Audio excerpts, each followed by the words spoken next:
The biggest mistake that moms make when they're preparing to go back to work is that breastfeeding is really hard for the first 6 or 12 weeks.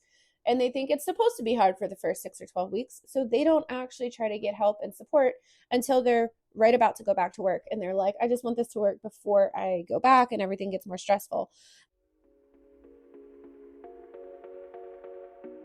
Hey, Mama Bear. Welcome to the Breastfeeding with Confidence podcast. Do you dream of bonding with your baby through exclusive breastfeeding, but worry about breastfeeding pain or low milk supply? Maybe you're struggling with breastfeeding and no one seems to have any answers. I'm Jamie, doula, international board certified lactation consultant and mom of 5, and I have been where you are. After working through painful latches, milk supply worries, and postpartum depression, and supporting countless mothers through their breastfeeding journeys for over 8 years, I'm here to tell you breastfeeding doesn't have to be perfect to be positive. Each week, I'll share breastfeeding tips to help you prevent and overcome unexpected breastfeeding challenges so you can actually enjoy bonding with your baby.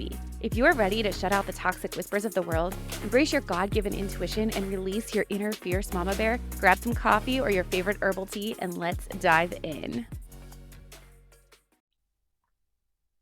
Welcome back to the Breastfeeding with Confidence podcast. Today we are going to be talking about returning to work as a breastfeeding mom, because I know there are a lot of you out there who are pregnant right now or just had your baby, and you're very, very concerned about how on earth you are going to achieve your breastfeeding goals if you have to return to work or school.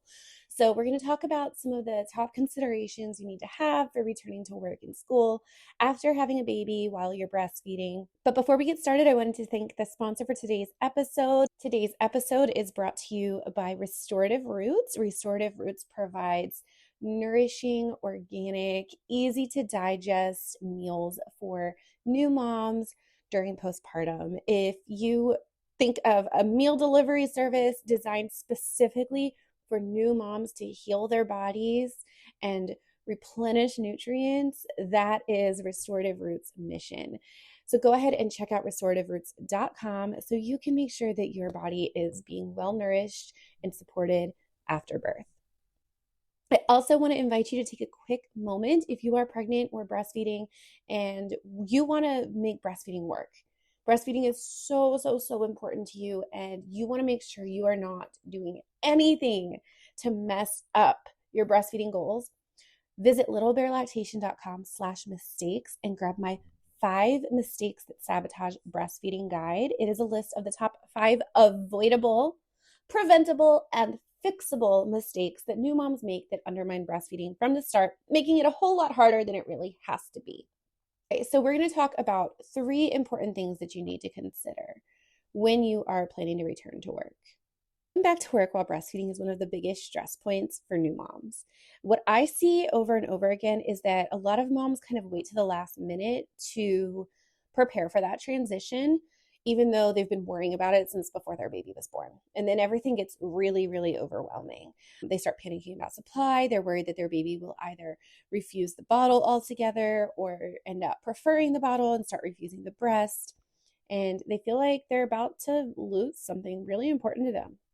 The truth is that when you prepare early, this transition can be on the calmer and smoother side. So today I want to talk to you about 3 of the most important things that we need to think about before we go back to work, so you're not scrambling right there before work starts. So number 1 is when to introduce bottles. One of the biggest questions I get is about when should I introduce a bottle? And the advice out there is kind of all over the place, and for good reason, because if we're talking about biological norms, it's going to be a lot longer that you should wait, whereas some people have complications that need or want to introduce bottles sooner. So it's hard to give one size fits all advice on that. It's really going to depend on your goals. Okay. But the goal at the end of the day, if you know you're going to need to send your baby off to daycare or a family member while you go to work, the goal is not to completely avoid bottles, and it's also not to rush them. The goal is to introduce them in a way that protects your breastfeeding relationship. So the first thing I want you to do is make sure breastfeeding is well established. If you're having challenges in the beginning that don't require a bottle and we're really focusing on breastfeeding mechanics, we need to focus on that before we introduce a bottle. We want to make sure our baby is gaining and feeding efficiently, and then we want to intentionally and cautiously introduce bottles without pressure. So if we do it earlier, that can be great because we have a little less pressure.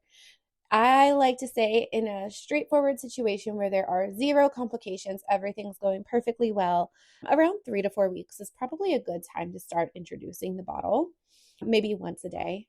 When we do introduce that bottle, we want to make sure we're using paced feeding techniques because this is what prevents that preference, that flow preference, okay? And this is where a lot of parents get tripped up and they get very focused on nipple confusion when it's not so much nipple confusion as much as it is a flow preference. And so what we want to do is we make sure feeding is stable, and then we want to make sure breastfeeding is still the primary feeding source. Right? We're feeding baby but at the breast for every feed, but like you take a shower and your husband offers a bottle during that time.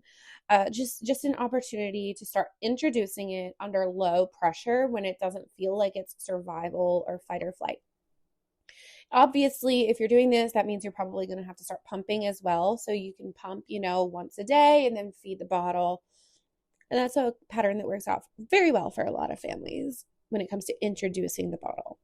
If we wait too long, it can make the transition feel a lot more stressful because not only does the baby maybe not seem as open to learning in some situations, but moreover, the stress is intense. We're like, oh, we've got to get this figured out in the next week. She's not taking a bottle. We have to get her to take a bottle by next week, and she won't take it. And now everybody's freaking out. Well, she's definitely not going to take it if everyone's freaking out. I'm going to tell you that. We have to regulate our nervous systems. And if we're putting more stress on ourselves and we're shortening that transition period, we're going to have a dysregulated nervous system. Baby's going to have a dysregulated nervous system. The next thing that we need to consider is your caregiver. This is the part that no one talks about, but this actually matters more than I think anything else because your baby's not just learning to drink from a bottle. They're also going to be learning to be separated from you, okay? So you need to have a caregiver who respects breastfeeding, who understands paced bottle feeding, somebody who is going to protect your breastfeeding relationship, somebody who's willing to watch for those subtle feeding cues, somebody who is willing to realize, acknowledge, and understand that crying doesn't always mean they're hungry. So if they have been well fed, that they are not like, oh, the baby keeps crying, they must be hungry, and they're undermining your supply in the process. But rather, you want somebody who's going to be able to say, like, yeah, she's been well fed and she's still crying. She needs connection. I'm open to wearing the baby. Just really giving a lot of that attention, safe space and everything, not thinking their job is just to feed the baby, change the baby, put the baby back down to nap, and freaks out and they think feeding is their only tool for calming the baby. Honestly, I've seen supply issues in breast refusal caused by well-meaning caregivers who just were not open to or didn't know how to support breastfeeding or how to support bottle feeding a breastfed baby. So it's not about somebody being perfect. It's not about assuming that everybody is not going to be able to do as good of a job as you because they're not you. They're not, okay? But it's about getting that alignment and everybody being on the same page. So if you are using a traditional daycare, be very clear with them about feeding volumes and paced feeding and techniques. They should know this stuff already, but a lot of times these daycare centers will demand moms send more food because that's the only tool they're using to calm these babies. If you have a more private daycare situation set up where it's a family member or a friend who's taking care of baby, that can be really helpful, but we still need to make sure that they are understanding because a lot of times we see grandmothers who never breastfed feel like they don't have the tools and they maybe feel a little inadequate. And this is when we'll see formula being given without mom's permission. And we just need to really make sure everybody's on the same page here. And we practice this beforehand. So if you do have a family member or a friend who is going to be your childcare, I highly recommend having them come over a couple times a week early on when you're starting to introduce that bottle, just so that they can really start bonding with baby while you're there and learning everything you do. So it's an easier transition and it's not just a handoff that's like, okay, now they're going to take over and do things their way. And then point number 3 is to just really think about your pumping accommodations and setting realistic expectations. I think this is where preparation changes everything. The fact of the matter is you are legally entitled to pumping accommodations, but moms a lot of times don't know how to actually make that work with their workday and what that's going to look like in real life. So we need to make sure that we are being very intentional with the timing and frequency that we are pumping. That can be really hard depending on what your job is. But just remember that your job is required to provide these accommodations for you. I know some jobs have a more difficult time than others. If you are, for example, a teacher, this can be really hard to schedule your day around it. But if you have good friends on the staff and faculty, a lot of times they're willing to cover your class for you while you pump or make it work. A lot of teachers do make it work. So just know that you can. You have to get creative sometimes. Women just assume that their workplace is not going to be supportive and they kind of undermine themselves. And on the other hand, they just assume their workplace will be supportive and they don't advocate for themselves early. So if you are pregnant now, having conversations about what pumping will look like with your coworkers and your employers is really, really important. Have those conversations now, early. If your baby's already here and you're getting ready to go back to work next week and it's too late to be early, that's okay. It doesn't mean it's too late to advocate. It doesn't mean it's too late to start having those conversations and getting creative. I want to encourage you though, everywhere is going to have a different culture. Every job is going to have a different culture. But we've come a long, long way in the last 10 years. We've come a long way since I have started this. It used to be, if you watched the episode with my husband last week, we kind of touched on this a little bit, that it used to be that there were no lactation rooms in his male-dominated workspace. There were no lactation rooms. Moms were being told to find a closet, good luck. And that has changed. That has changed. There's not a workspace that he has gone into that does not have accommodations for pumping. And most teams are very accommodating, supportive, and respectful of a mom who needs to go pump and have that opportunity. So I want to encourage you that support is growing and you just have to have good communication with your team and good communication with your bosses. The key to all of this, though, is getting breastfeeding off to a good start in the beginning, early on. I think here's a bonus one for you. I think the biggest mistake that moms make when they're preparing to go back to work is that breastfeeding is really hard for the first 6 or 12 weeks.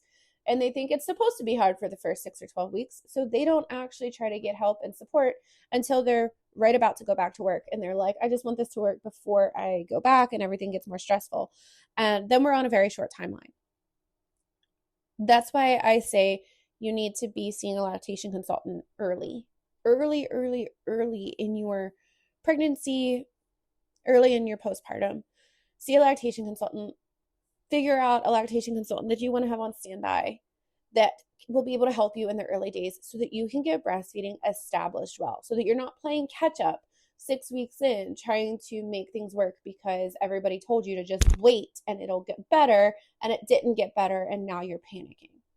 Getting breastfeeding off to a good start early is how you are going to make for a smoother transition back to work. So if you haven't grabbed the mistakes guide, go ahead and grab the 5 mistakes that sabotage breastfeeding at littlebearlactation.com/mistakes. That's littlebearlactation.com/mistakes, MISTAKES. I just want you to know that you do not have to choose between breastfeeding and your career, but you do need a strategy and you do need to get off to a good start. So if you are pregnant and you know that you're going to have to return to work and you want everything to be set up well, you want to set yourself up for success now. Now is the time to join the Confident Mama Breastfeeding Academy, because that will give you the tools and resources to set yourself up for success early and to get guidance and support early, because you'll be able to recognize red flags early before they spiral out of control. And if your baby's here and this idea of going back to work or school is starting to weigh on your mind and breastfeeding has been challenging, or maybe if it hasn't and you need a plan, this would be a great time to book a consult package. You can learn more in the show notes about the different packages we offer, but we want to make sure that you are fully supported through these transitions of breastfeeding. So whether you are struggling with latch, you're stressed about your milk supply, or you're preparing to return to work and don't have a plan, you can go ahead and set up a consultation package and make sure that you have reassurance, guidance, and a personalized plan based on your goals and your needs. I hope this episode was helpful, and I look forward to chatting with you next week. All right, Mama Bear, that is a wrap for today. If this episode helped you feel a little more confident or a little more prepared for breastfeeding, can I ask you a quick favor? Go ahead and leave me a review. It helps other moms find this podcast and join us in this amazing community of fierce and confident Mama Bears. And hey, if you know a friend who could use some encouragement or real talk about pregnancy, breastfeeding, and all things motherhood, share this episode with her. You've got this, Mama Bear. Trust your instincts, stay fierce, and I'll catch you in the next episode.